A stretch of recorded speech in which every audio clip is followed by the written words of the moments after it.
প্রদীপ যদি না থাকে বাতি দিয়ে কি হবে? ধর্ম যদি না থাকে জাতি দিয়ে কি হবে? যে ধর্মকে নিন্দা করবে কোনো মতে তার অন্যায় সহ্য করা হবে না, কোনো মতে সহ্য করা হবে না। কে কি করলো, কে কি করছে, কোন কীর্তন নিয়ে কত টাকা নিচ্ছে, কাউকে নিয়ে আমি কোনোদিন কোনো প্রশ্ন করিনি। যার যা ভালো লাগে, সে কোন ধর্মের কি করছে না করছে আমার জানার দরকার নেই। মানুষটাকে পুলিশ দিয়ে নিয়ে গেল, কি একদম মিলিটারি ফোর্স দিয়ে নিয়ে গেল, আমার দেখার দরকার নেই। আমি দেখবো তুমি আসরে দাঁড়িয়ে, ভরা সভায় দাঁড়িয়ে, ভরা মঞ্চে দাঁড়িয়ে রাধাকৃষ্ণকে কেন্দ্র করে আজকের উৎসব, তাদেরকে কেন্দ্র করে এত ভক্ত সমাগম হয়েছে। তুমি হরিবাসরে দাঁড়িয়ে যার নামে মঞ্চ, তুমি তার নিন্দে করে লক্ষ টাকা গুনে নিয়ে যাও, তোমার লজ্জা টাকায় হাত দিতে না। হ্যাঁ, আমি জানি এ কথা পুরনো হয়ে গেছে, আমি এজন্য তাকে নিন্দা করেছিলাম, এজন্য নিন্দা করেছিলাম, অন্য কোনো কারণের জন্য নয়। যাই খুশি হোক না কেন, মনে রাখবেন যত বড়ই প্রিয় মানুষ হোক, সব মুসলমান কোরআন পড়তে পারে না। কেন? কোরআনটা আরবিতে লেখা থাকে, ওটা পড়তে গেলে আরবি শিখতে হয়। সব খ্রিস্টান বাইবেল পড়তে পারবে না, ওটা ইংরেজিতে লেখা থাকে।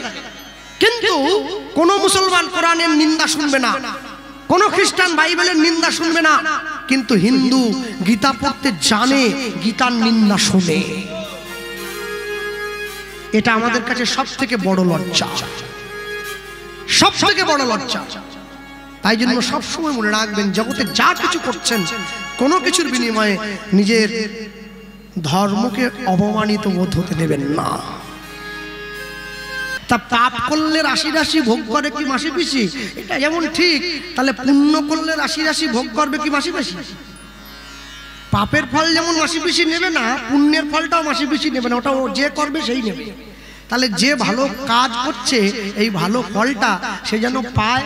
আর সব থেকে বড় কথা, সকলে সুজিতদাকে আশীর্বাদ করবেন, ঈশ্বর যেন সুজিত বাবুকে কৃপা করেন। নিতাই গৌর প্রেমানন্দ হরি বল।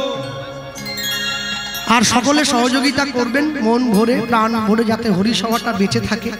আমি বলতে গিয়ে বলবো, বৈষ্ণব জগতে যত বৈষ্ণবকে আমরা দেখছি, সকল বৈষ্ণবদের মধ্যে 6 জন বৈষ্ণবের কথা আমরা সবসময় পাই। কে কে? জয়রূপ সনাতন ভট্ট রঘুনাথ, শ্রীজীব গোপাল ভট্ট দাস রঘুনাথ, এই 6 গোসাইয়ের করি চরণ বন্দন, যা হইতে বিঘ্ননাশ অভীষ্ট পূরণ। 6 জন। এরপরে বলা হলো, এই 6 গোসাই যোগে ব্রজে কইলেন বাস, ব্রজে রাধাকৃষ্ণের নিত্য লীলা ভুবনে প্রকাশ। হ্যাঁ, নাম পূরণের পদে আছে না, হরি হরায় নম কৃষ্ণ যাদবায় নম, ওই পদে আছে। কিন্তু বৈষ্ণব জগতের যত, আস্তে কথা বলবেন না, বৈষ্ণব আজকে আসরটা উড়িয়ে দিলে হবে না। আমার পরে কীর্তন সম্রাট গাইবেন, আসরটা তৈরি করে দিতে হবে সেইভাবে, উড়িয়ে হোক পাট ক্লাব ঝাপ করে হয়ে গেলে হবে না। হ্যাঁ, সব থেকে বড় আশ্চর্য কি, বৈষ্ণব জগতের যত আইন কানুন নিয়ম দেখছেন, এই 6 জন বৈষ্ণবের কাছ থেকে এসেছে। যত নিয়ম সব এই 6 বৈষ্ণবের প্রচার। আর সব থেকে বড় আশ্চর্য, এই 6 জন বৈষ্ণব ছাড়াও 4 জন বৈষ্ণব রয়েছেন, যারা বৈষ্ণব জগতে বিরাট বড় অবদান রেখেছেন, যাদের অবদানের কৃতিত্ব আজ পর্যন্ত কেউ নষ্ট করতে পারেনি। কে কে 4 জন? তাক প্রথমে দেখুন, নামে ঠাকুর হরিদাস, প্রথম বৈষ্ণব। হরিদাস ঠাকুরের মতো এত হরিনাম আজ পর্যন্ত কেউ করতে পারেনি। দিবানিশি 3 লক্ষ হরিনাম গাইতো যে সাধু। দিবানিশি 3 লক্ষ মানে মাসে 3 90 লক্ষ, 1 কোটি নাম গাইতো যে বৈষ্ণব। এরপর প্রণামে রঘুনাথ দাস, রঘুনাথ দাস, হরিদাস ঠাকুরের পরে রঘুনাথ দাস। বৈষ্ণব জগতে রঘুনাথ দাস গোস্বামীর মতো করে এতবার প্রণাম কেউ করতে পারেনি। প্রত্যেক দিন রাধাকুণ্ডের পাড়ে গিয়ে 1000 বার মাথা ঠুকিয়ে প্রণাম করেছে।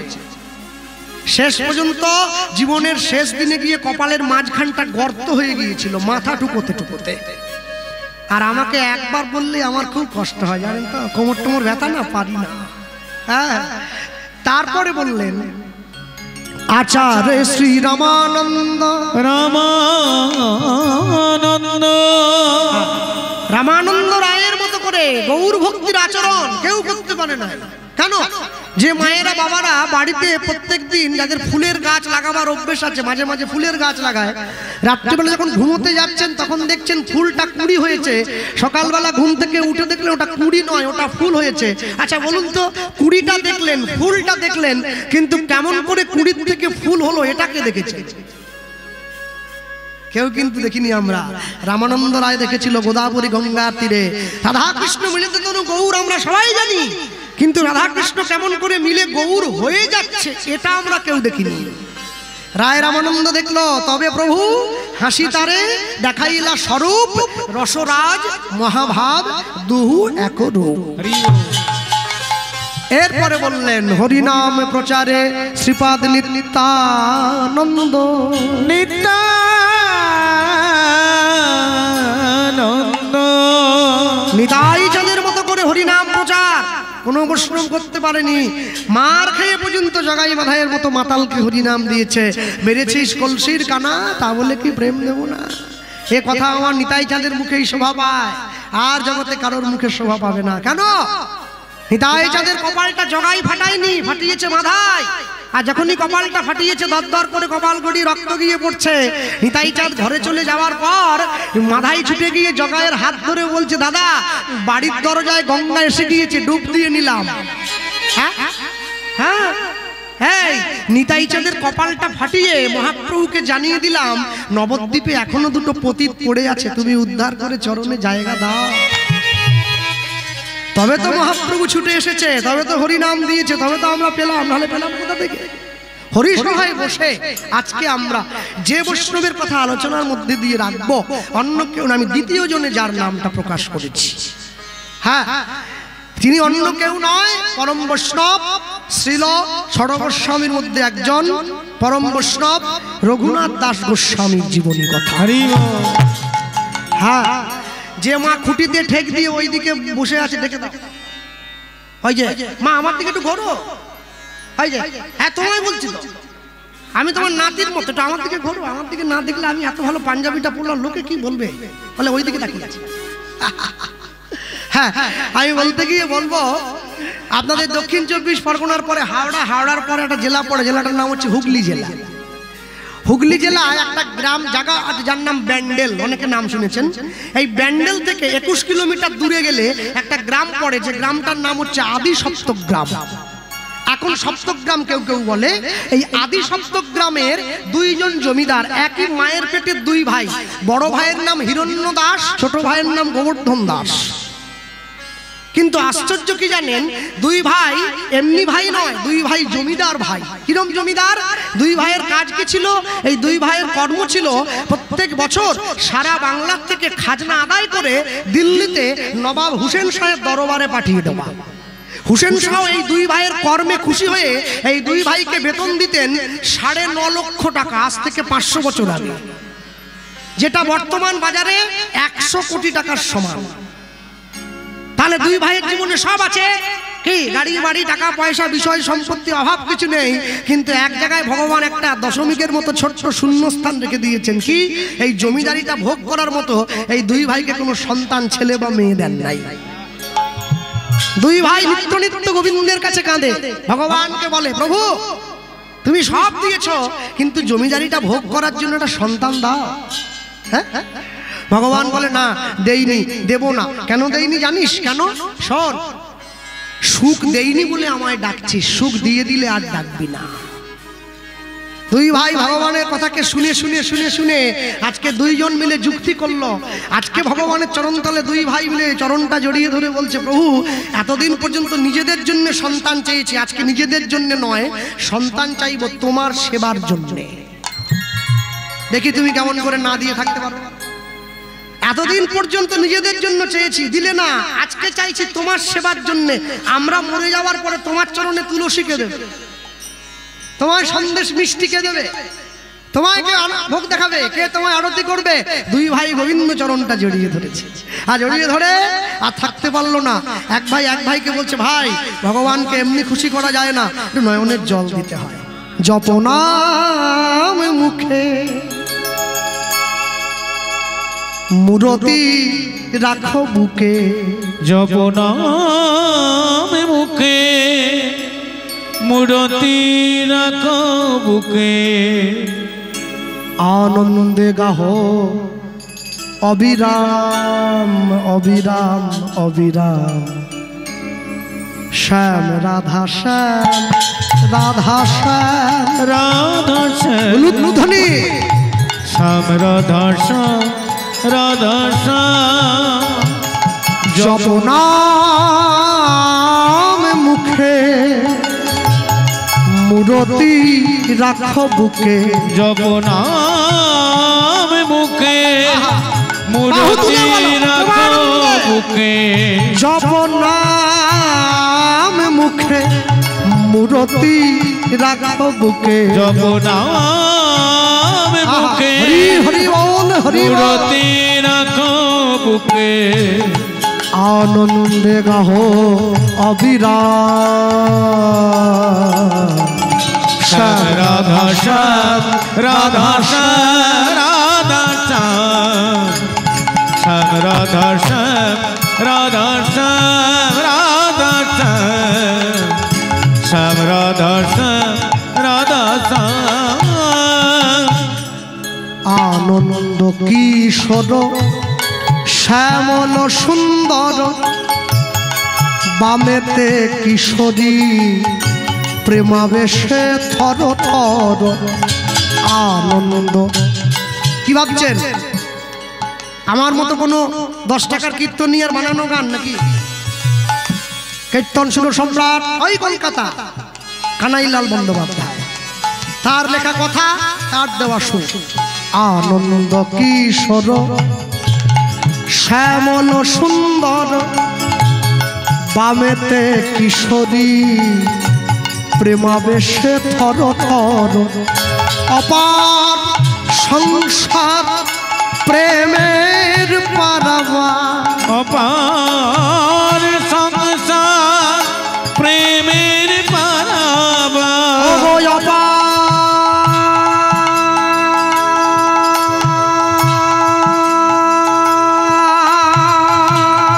সংসার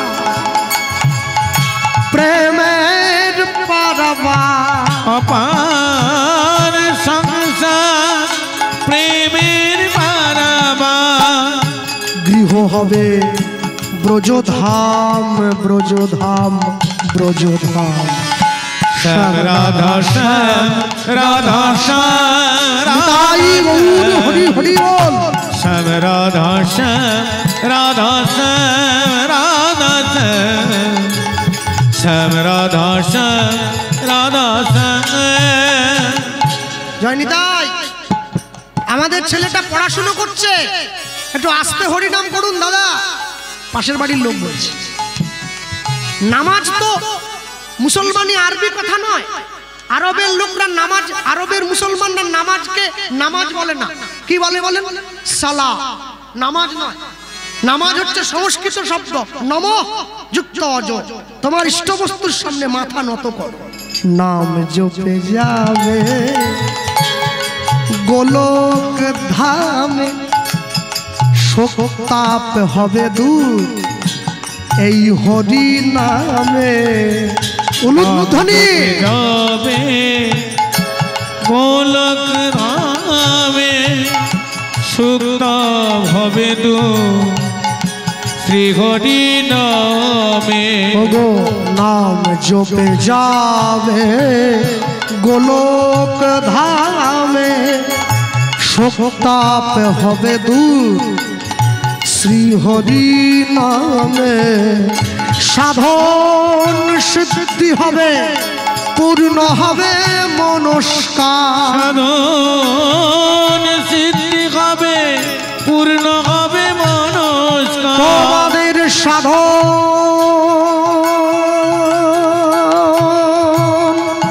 সিদ্ধি হবে, পূর্ণ হবে মনস্কার। সাধন সিদ্ধি হবে, পূর্ণ হবে মনস্কার। গৃহ হবে ব্রজধাম ব্রজধাম ব্রজধাম। শ্যাম রাধা শ্যাম রাধা শ্যাম হরি হরি বল হরি বল। শ্যাম রাধা শ্যাম রাধা শ্যাম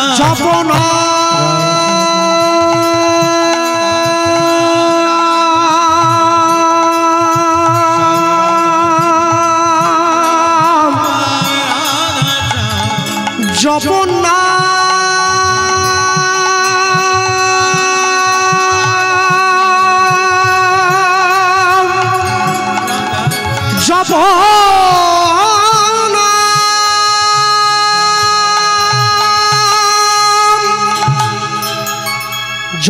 জপনাম মুখে মূরতি রাখবুকে জপনাম মুখে মূরতি রাখো বুকে আনন্দে গাহ অবিরাম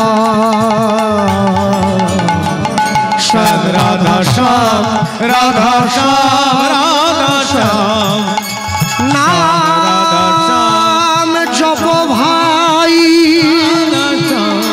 নাম জপ ভাই হরে হরে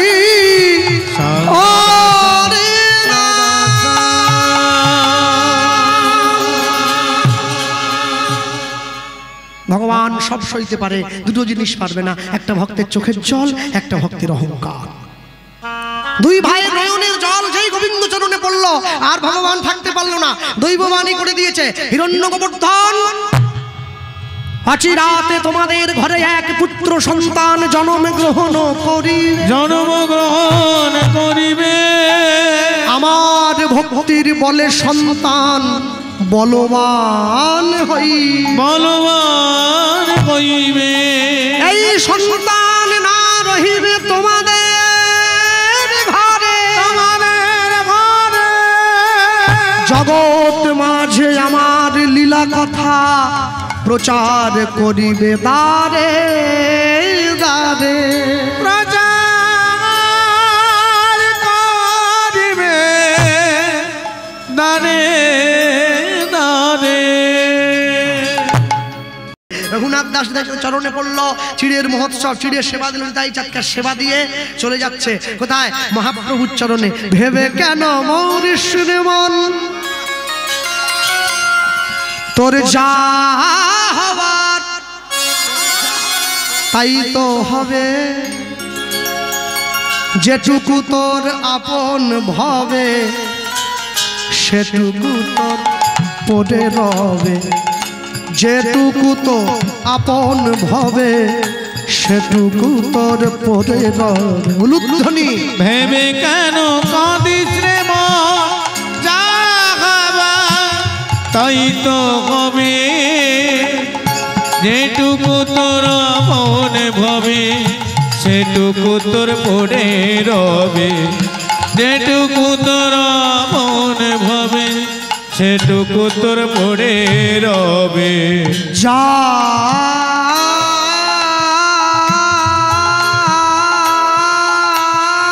দয়ায় দয়ায় বিশ্বভুবন তার চরণে রাখিস রে মন, যার দয়া বিশ্বভুবন তার চরণে রাখিস রে মন। যা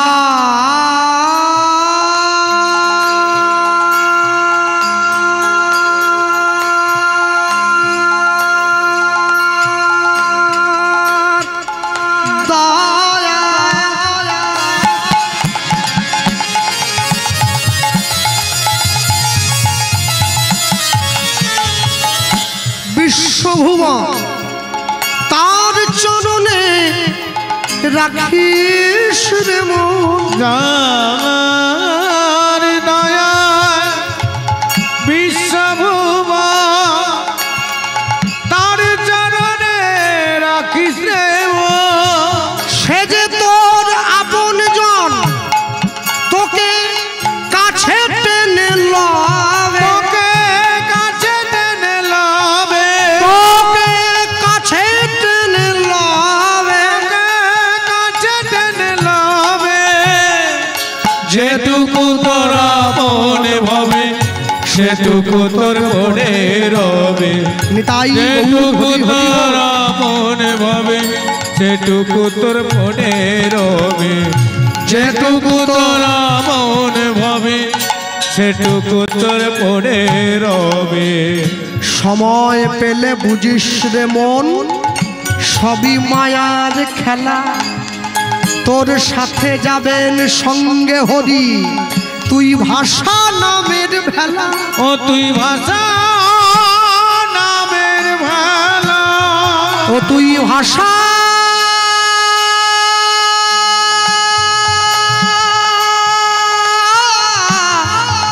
নামের ভেলা, ও তুই ভাষা নামের ভেলা। মনের কোনে সঙ্গোপনে সপে দেমন ওই চরণে, মনের কোণে সঙ্গোপনে সপে দেমন ওই চরণে। মনের কোনে সঙ্গোপনে সপে দেমন ওই চরণে, মনের কোণে সঙ্গোপনে সপে দেমন ওই চরণে। স্মরণ করো দিনজনে তোমার জীবন ধন্য হবে, আমার জীবন ধন্য হবে, তোমার জীবন ধন্য হবে, আমার জীবন ধন্য হবে। যেটুকু তোর আপন ভবে সেটুকু তোর পরে রবে, যেটুকু তোরা মনে ভাবে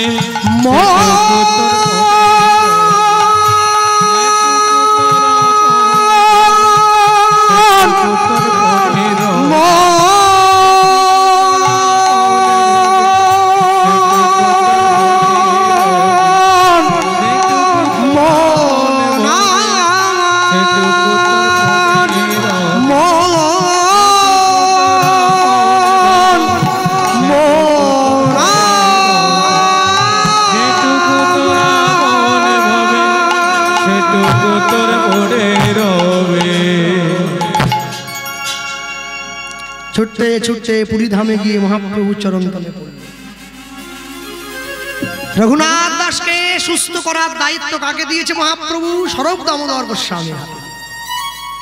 রঘুনাথ তো পুরীতে এসছে ছুটে ছুটে ক্লান্ত হয়ে গেছে, 1 মাসের পথ মাত্র 18 দিনে পৌঁছে গেছে রঘুনাথ।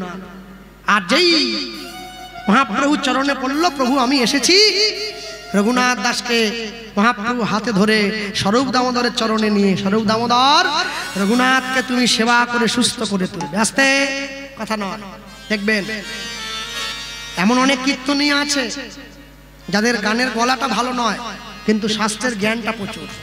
কেন? ও বই পড়েছে, রেয়াজ করতে সময় দেয় না। আবার এমন অনেক কীর্তনী আছে যার গানের গলাটা মোটেই মানে দারুণ সুন্দর একবারে, কিন্তু শাস্ত্রের জ্ঞানটা ভালো নেই। কেন? ও রেয়াজ করেছে, বই পড়ার সময় দেয় না। কিন্তু স্বরূপ দামোদর সঙ্গীতে গন্ধর্ব সম, শাস্ত্রে বৃহস্পতি, স্বরূপ দামোদর সম নাই মহামতি।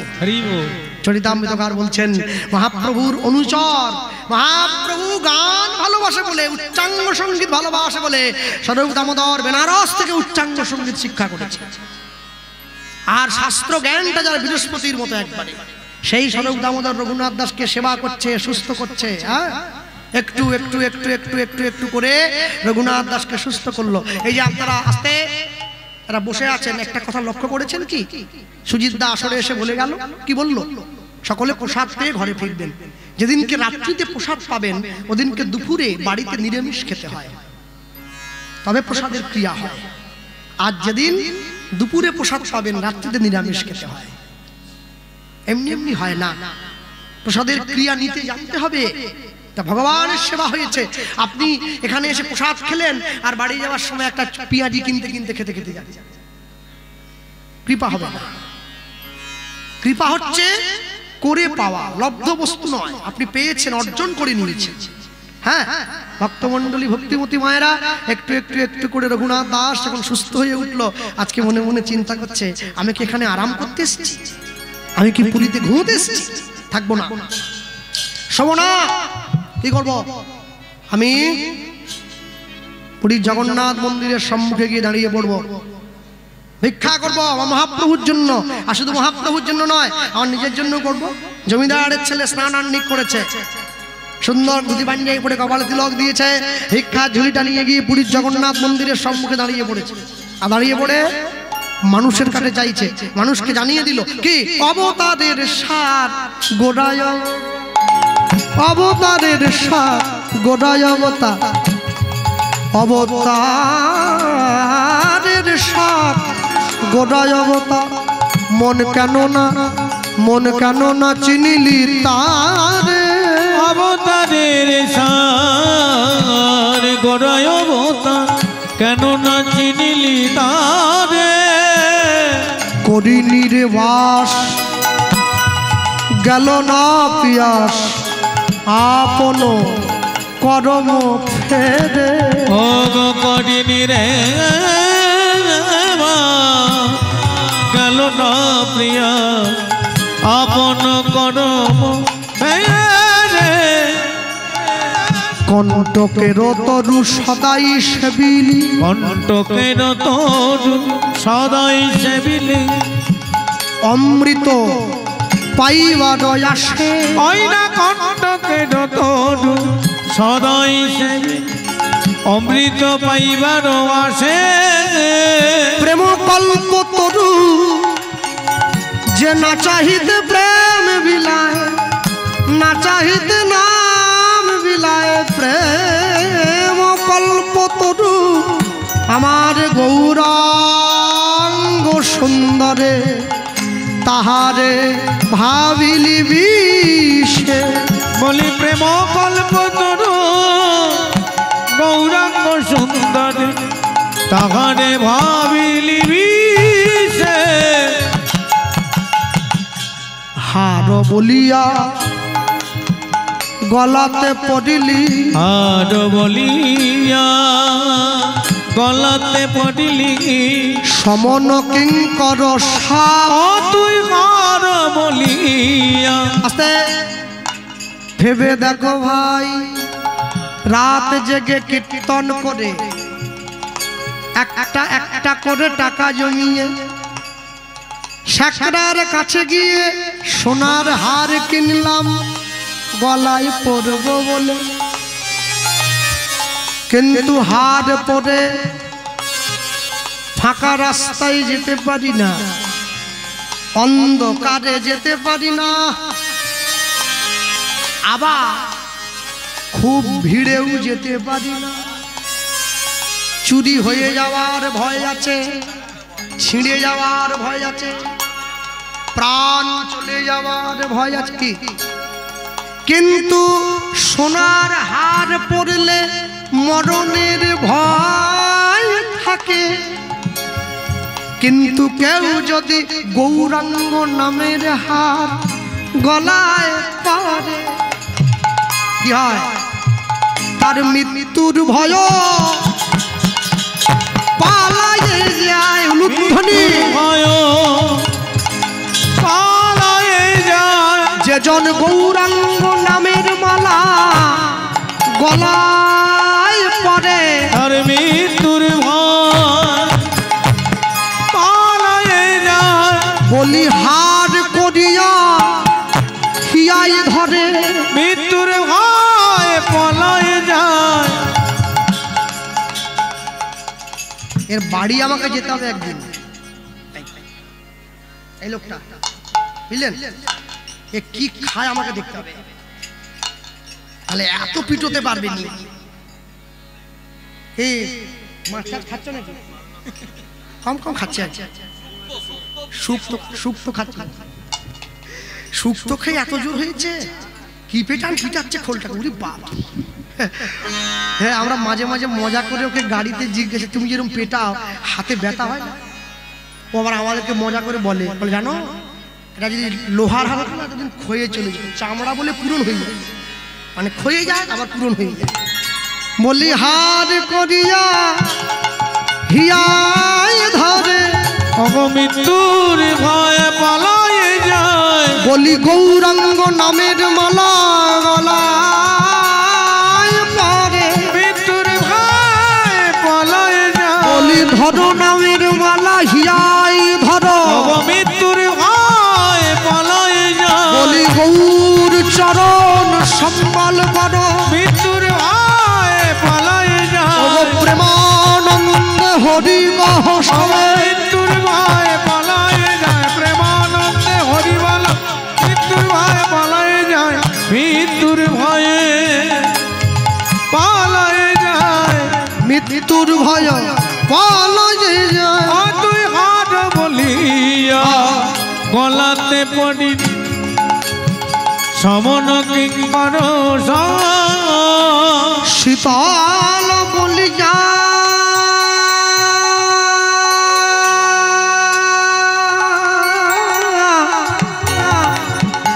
শীতল বলিয়া আগুন পোহাইলি পাইলি বজরতা শীতল বলিয়া আগুন পহালি পাইলি বজরতা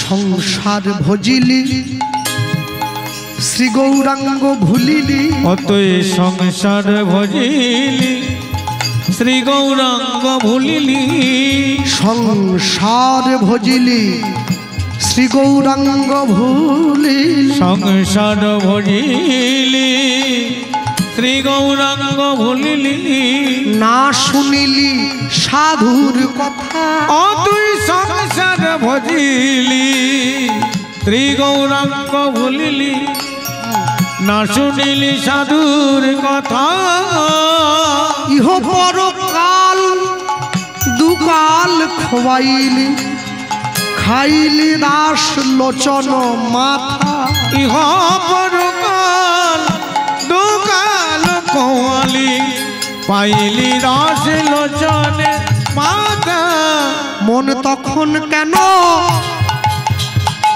চিনলি না রে মন তখন কেন চিনলি না রে মন তখন কেন চিনলি না রে মন তখন কেন চিনলি না রে যখন কেঁদে কেঁদে গেল চলে তখন কেন চিনলি না রে যখন কেঁদে কেঁদে গেল চলে মন তখন কেন চিনলি না রে হরি বল বলো হরি বল বলে তখন কেন চিনলি না রে ও যে হাতে ধরে নাম বিলাইয়েছিল তখন কেন চিনলি না রে ও যে ব্রাহ্মণ চণ্ডাল নামা নিল ওজি তখন কেন চিনলি না রে ও যে জগাই মাধাইয়ের মতো মাতালকে নাম দিল তখন কেন চিনলি না ও রে যে জাতের বিচার করেনি সেদিন হরি বল চিনলি না রে জাতের বিচার করেনি চিনলি না রে তখন কেন চিনলি না রে ইহা পরকাল দুকাল খুয়ালি খাইলি দাস লোচনের মাতা ইহা পরকাল দুকাল খুয়ালি খাইলি দাস লোচনের মাতা জমিদারের ছেলে সেজে গুজে দাঁড়িয়ে পড়ছে লোকে ভিক্ষা দেবে না হয় নাকি একবারে ওটাটা ভর্তি করে দিয়েছে হ্যাঁ সমস্ত ভিক্ষাটা নিয়ে গিয়ে মহাপ্রভুর সম্মুখে দাঁড়িয়ে রঘুনাথ দাস চিৎকার করে বলে উঠলো গৌর হরি তাকিয়ে দেখো আমি কত ভিক্ষা পেয়েছি একবার দেখো মানুষ আমাকে প্রাণ ভরে ভিক্ষা দিয়েছে মহাপ্রভু রঘুনাথ দাসের দিকে তাকিয়ে একটু মুচকে হাসি হেসে মুখটা ঘুরিয়ে নিয়ে রঘুনাথ দাস বুঝে নিয়েছে মহাপ্রভু যদি আমার ভিক্ষায় খুশি হবে তাহলে তো আমার সঙ্গে দুটো কথা বলবে মুখ ঘুরিয়ে নিল কিসের জন্য এই যে মহাপ্রভু খুশি হয়নি এই বোধ রঘুনাথ দাসকে একটু একটু করে কুড়ে খেতে লাগলো আর যা ভিক্ষা পেয়েছিল সমস্ত ভিক্ষার পুটুলি সমেত ধরে নিয়ে গিয়ে রঘুনাথ দাস গঙ্গার জলে ছুঁড়ে ফেলে দিয়েছে আর যেই পুরী সমুদ্রের জলে ছুঁড়ে ফেলে দিল স্বরূপ দামোদর গিয়ে রঘুনাথকে মহাপ্রভুকে বলল প্রভু রঘুনাথ দাস যা ভিক্ষা পেয়েছিল সব গঙ্গার জলে ছুঁড়ে ফেলে দিল মহাপ্রভু কি বলছে ভালো হইল রঘুনাথ ছাড়িল সিংহদ্বার সিংহদ্বারে ভিক্ষাবৃত্তি ভিক্ষাবৃত্তি বেশ্যার আচার বেসার আচার। ভালো হইল রঘুনাথ ছাড়িল সিংহদ্বার, সিংহদ্বারে ভিক্ষা বৃত্তি বেশ্বর আচার। মহাপ্রভুর কাছে গিয়ে রঘুনাথ দাস দাঁড়িয়ে বলছে, প্রভু তুমি আমাকে কিরম করে ভিক্ষা করতে আদেশ করছো? রঘুনাথ, তুমি কালকে থেকে গ্রামের মানুষের দরজায় গিয়ে দাঁড়াবে, ভিক্ষা করবে, যে তোমার হাতে যা দেবে তুমি তাই নিয়ে সন্তুষ্ট হবে, তবে কারো কাছে মুখ ফুটে কিছু চাইবে না। তুমি শুধু গিয়ে মানুষের দরজায় দাঁড়িয়ে মানুষকে নাম শোনাবে। রঘুনাথ দাস গ্রামে গ্রামে মানুষের ঘরে ঘরে মানুষের দরজায় দরজায় ফিরে একদিন দুদিন তিন দিন চার দিন আসতে যারা বসে আছেন বলুন তো, কোনো ভিক্ষুক যদি বাড়ির দরজায় দাঁড়িয়ে অহর্নিশি হরিনাম গায়, আপনারা কি না চাইলে কিছু দেবেন? চাইলেই তো দেবেন, দেন না সবাই। চাওয়ার পরেও বলে ও বাড়িটা ঘুরে এসো, চাইলেই বলে ও বাড়ি ঘুরে এসো। এ তো চাইছে না, কি করে দেবে? রঘুনাথ দাস দাঁড়িয়ে রয়েছে, নাম গাইছে, আপন মনে দাঁড়িয়ে, কেউ দিল না। 7 দিন ভিক্ষা চাইছে, কিচ্ছু পায়নি, একটা তিল পর্যন্ত পায়নি যে পেটে খাবে। 8 দিনের দিন সকাল বেলায় পুরীর জগন্নাথ মন্দিরের ভোগ ঘরের পিছনে গিয়ে দাঁড়িয়েছে, ভোগ ঘরের নালার সম্মুখে। পুরীতে প্রত্যেক দিন জগন্নাথ দেবের ভোগ হয়ে যাওয়ার পরে যে অন্নটা, মানে যে ভাতটা, ভাত তো বলবো না, অন্ন বলে বললাম, যে অন্নের দানাটা বেশি হয় ওটাকে জল দিয়ে রাখা হয়, যাকে আপনারা পান্তা বলেন। ওটাকে পুরীর লোকেরা বলে সড়া ভোগ। ওই পান্তা মানুষের মাঝে বিতরণ করা হয় পরের দিন সকালবেলা। যখন সেই পান্তা একটু একটু করে জমতে জমতে জমতে জমতে শেষে গিয়ে পচে যায়, যে গাভীগুলো জগন্নাথ দেবকে দুগ্ধ দেয় ওদেরকে বলা হয় ত্রৈলঙ্গ গাভী, যাদের দেহটা তেলের